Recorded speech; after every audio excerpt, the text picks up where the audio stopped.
अस्सलाम वालेकुम dear students. अफाकसन series class 7 unit number 10 dispersion of light.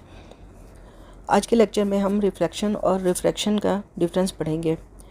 हमें ये मालूम है कि रोशनी तवानाई की एक किस्म है जो कि एक सीधी लाइन में सफ़र करती है। आपने आम तौर पर अपने कमरे की खिड़की से आने वाली रोशनी की शुआ को देखा होगा। रोशनी की शुआ एक सीधी रास्ते पर सफ़र करते हुए रोशनी की शुआ के इस सीधी लाइन में सफ़र करते हुए अगर दरमियान में कोई गैर शफाफ जिस्म आ जाए, कोई ओप्यूक ऑब्जेक्ट आ जाए, तो ये रोशनी की शुआ उससे टकराने के बाद अपना रास्ता बदल लेती है। आमतौर पर अपोजिट डायरेक्शन में, उल्टी डायरेक्शन में, उल्टी सिमत में मुड़ जाती है। रोशनी की शुआ का किसी भी गैर शफाफ जिस्म से टकरा कर वापस मुड़ जाने का अमल रिफ्लेक्शन कहलाता है। लेकिन यही रोशनी की शुआ अगर किसी ट्रांसपेरेंट या शफाफ जिस्म से गुज़रे तो ये उसमें से आसानी से गुज़र जाती है, लेकिन हल्के से इसके रास्ते में मुड़ाव आ जाता है। ये एक तरफ झुक जाती है, बेंड हो जाती है। रोशनी की शुआ का किसी ट्रांसपेरेंट ऑब्जेक्ट में से गुज़र कर हल्का सा अपने रास्ते से तब्दील हो जाना, हल्का सा अपने रास्ते को तब्दील कर देना रिफ्रैक्शन कहलाता है। रिफ्लेक्शन क्या है? रोशनी की शुआ का वापस मुड़ जाना। रिफ्रैक्शन क्या है? रोशनी की शुआ का अपने रास्ते को बदल लेना। रोशनी की वो शुआ जो किसी मादे के अंदर दाखिल हो रही है, इसको इंसिडेंट रे कहते हैं। दाखिल होने के बाद जो रोशनी की शुआ जिसने अपना रास्ता थोड़ा सा तब्दील कर लिया है या थोड़ा सा जो झुक गई है, इसको रिफ्रैक्टेड रे कहते हैं।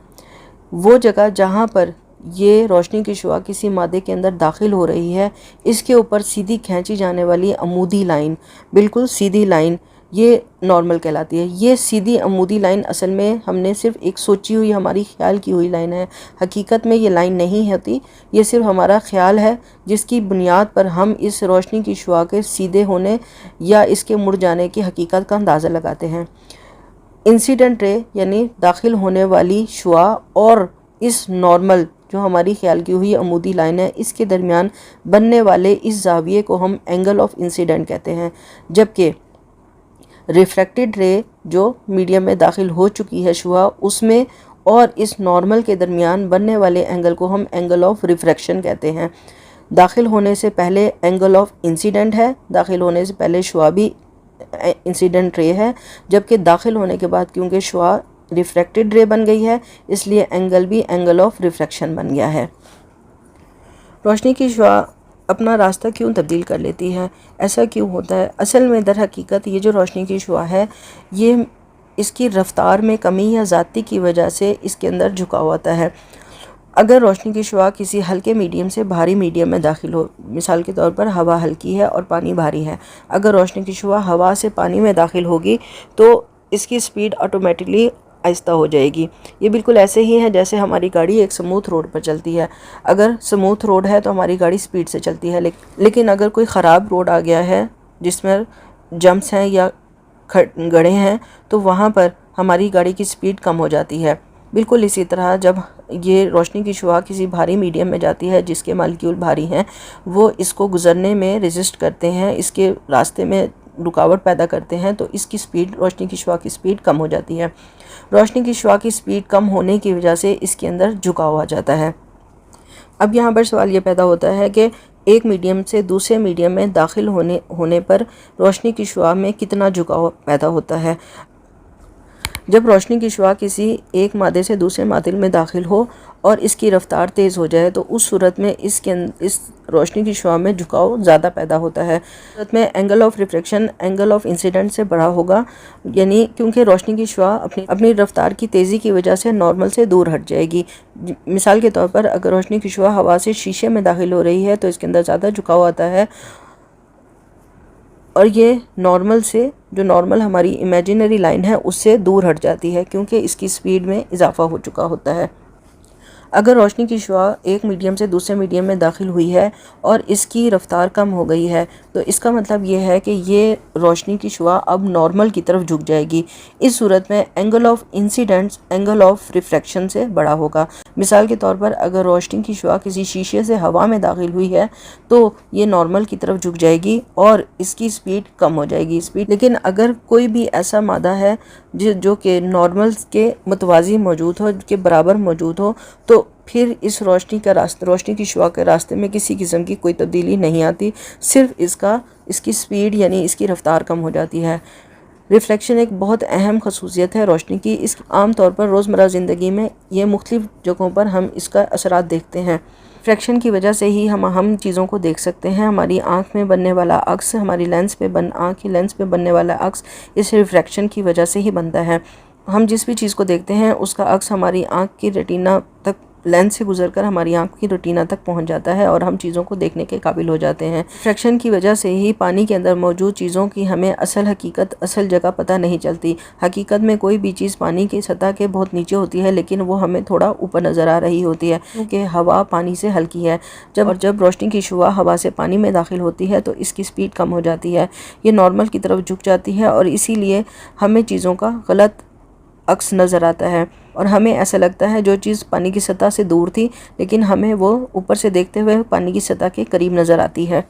इसके बाद अगला टॉपिक आता है टोटल इंटरनल रिफ्लेक्शन। जब रोशनी की शुआ किसी भी भारी मादे से हल्के मादे में दाखिल होती है, किसी डेंसर मीडियम से लाइटर मीडियम में दाखिल होती है, जैसे कि पानी से हवा में दाखिल होती है, तो ये नॉर्मल से दूर चली जाती है, नॉर्मल से दूर हट जाती है। इस सूरत में angle of reflection angle of incidence से बड़ा हो जाता है। Angle of reflection angle of incidence से बड़ा हो जाता है। ये एंगल छोटा होता है और ये एंगल बड़ा होता है। अगर ये जाविया, ये जो एंगल ऑफ रिफ्लेक्शन है, ये आहिस्ता आहिस्ता बढ़ता चला जाए, तो एक वक्त ऐसा आता है जब ये एंगल, ये वाला जाविया एंगल ऑफ रिफ्लेक्शन जो है ये 90 डिग्री का 90 डिग्री का हो जाएगा। उस सूरत में ये जो रिफ्लेक्टेड रे है ये इस मीडियम की सतह पर चलना शुरू कर देगी।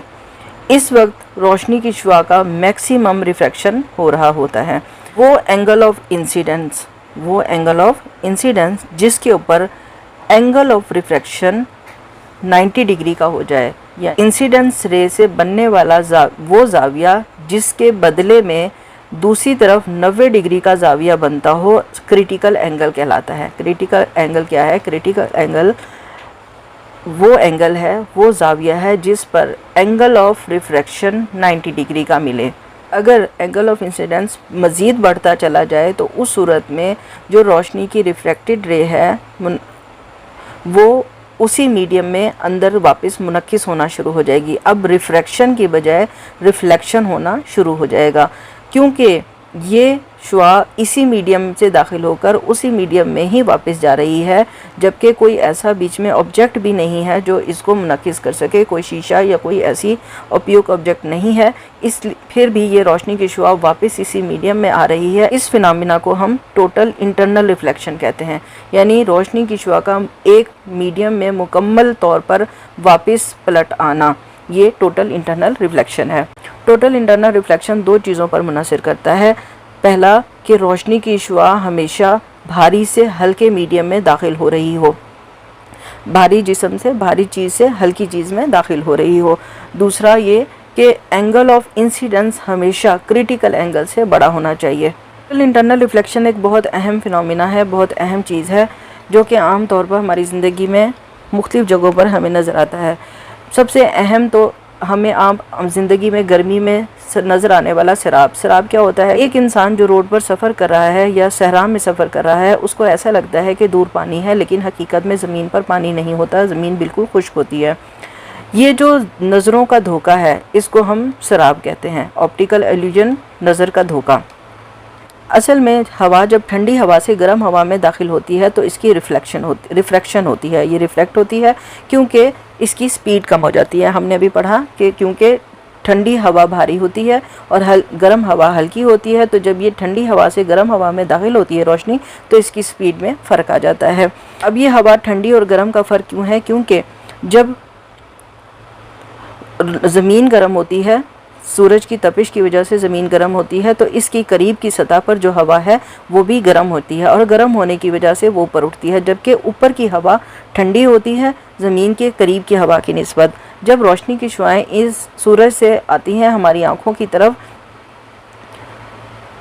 ये ठंडी और गर्म हवा के दरमियान से गुज़र कर आती हैं। इस ठंडी और गर्म हवा के फ़र्क की वजह से एक यू शक्ल का, यू शेप का रिफ्रैक्शन पैदा होता है। यू शेप के रिफ्रैक्शन की वजह से, ठंडी और गर्म हवा में से रोशनी के गुजरने की वजह से जो दिमाग तक सिग्नल्स आते हैं रोशनी के, वो रिफ्रैक्शन की वजह से गलत होते हैं और हमारे दिमाग को ऐसा लगता है कि ये जो शुआएं आई हैं रोशनी की, ये पानी से गुजर कर आई हैं। इसी वजह से हमें सराब नज़र आता है। पानी की सतह पर मछली का नज़र आना, उस मछली का रिफ्लेक्शन भी टोटल इंटरनल रिफ्लेक्शन की वजह से ही होता है। आम जिंदगी में हमारे इर्द गिर्द टोटल इंटरनल रिफ्लेक्शन की हमें बहुत सारी मिसालें मिलती हैं। बहुत सारी ऐसे हालात हैं जिसमें ये टोटल इंटरनल रिफ्लेक्शन का फिनोमेना इस्तेमाल होता है, जैसे कि पेरिस्कोप, टेलीस्कोप, माइक्रोस्कोप और बाइनोकुलर। पेरिस्कोप वो आला है जिसको होल बीम भी कहते हैं। दीवारों के दूसरी तरफ किसी ऐसी जगह पर जहाँ पर हमें डायरेक्ट किसी चीज़ को देखना मुश्किल हो, वहाँ पर हम पेरिस्कोप का इस्तेमाल करते हैं। टेलीस्कोप दूर सितारों और सैयारों को आसमानों में देखने के काम आती है। माइक्रोस्कोप छोटे अजसाम को देखने के लिए, और बाइनोकुलर बहुत दूर के अजसाम को देखने में इस्तेमाल होती है। ये वो डिवाइसेस हैं, ये वो आलात हैं जिसमें शीशा, मंशूर और मुख्तलिफ़ किस्म के छोटे लेंस इस्तेमाल होते हैं। रोशनी की शुआ जब इन आलात के अंदर दाखिल होती है तो इनके अंदर टोटल इंटरनल रिफ्लेक्शन हो जाता है, जिसकी वजह से हम चीज़ों को देखने के काबिल हो जाते हैं। मवासलात के निज़ाम में इस्तेमाल होने वाले छोटे ऑप्टिकल फाइबर्स भी इसी टोटल इंटरनल रिफ्लेक्शन के फिनोमिना पे काम करते हैं। एक और बहुत अहम फिनोमिना जिसमें रिफ्लेक्शन अपना किरदार अदा करती है वो कौसे कज़ा यानी रेनबो का बनना है। रेनबो कौसे कज़ा का बनना असल में रोशनी की रिफ्रैक्शन और डिस्पर्शन के फिनोमिना का इकट्ठा एक साथ वकू पजूर होने का नतीजा है। जब बारिश के छोटे कतरे हवा में लटके रह जाते हैं तो ये प्रिज्म का काम करते हैं, मंशूर का काम करते हैं। मंशूर क्या है? एक शीशे का आला है जो कि तकोन शक्ल का होता है। जब रोशनी की शुआ और इस आले का काम रोशनी को उसके बुनियादी रंगों में तब्दील कर देना है, बिखेर देना है। वो रोशनी जो सूरज से हवा में सफ़र करती हुई आ रही होती है वो इन पानी के कतरों में से गुज़रती है। ये रोशनी की शुआ जब इस मंशूर से रिफ्लेक्ट होने के बाद वापस हवा में निकलती है तो उस वक्त ये एक पट्टी नुमा शक्ल में आ चुकी होती है। ये रोशनी की शुआ अपने बुनियादी रंगों में तब्दील होकर एक पट्टी या धारी की सूरत में हमें नज़र आना शुरू हो जाती है।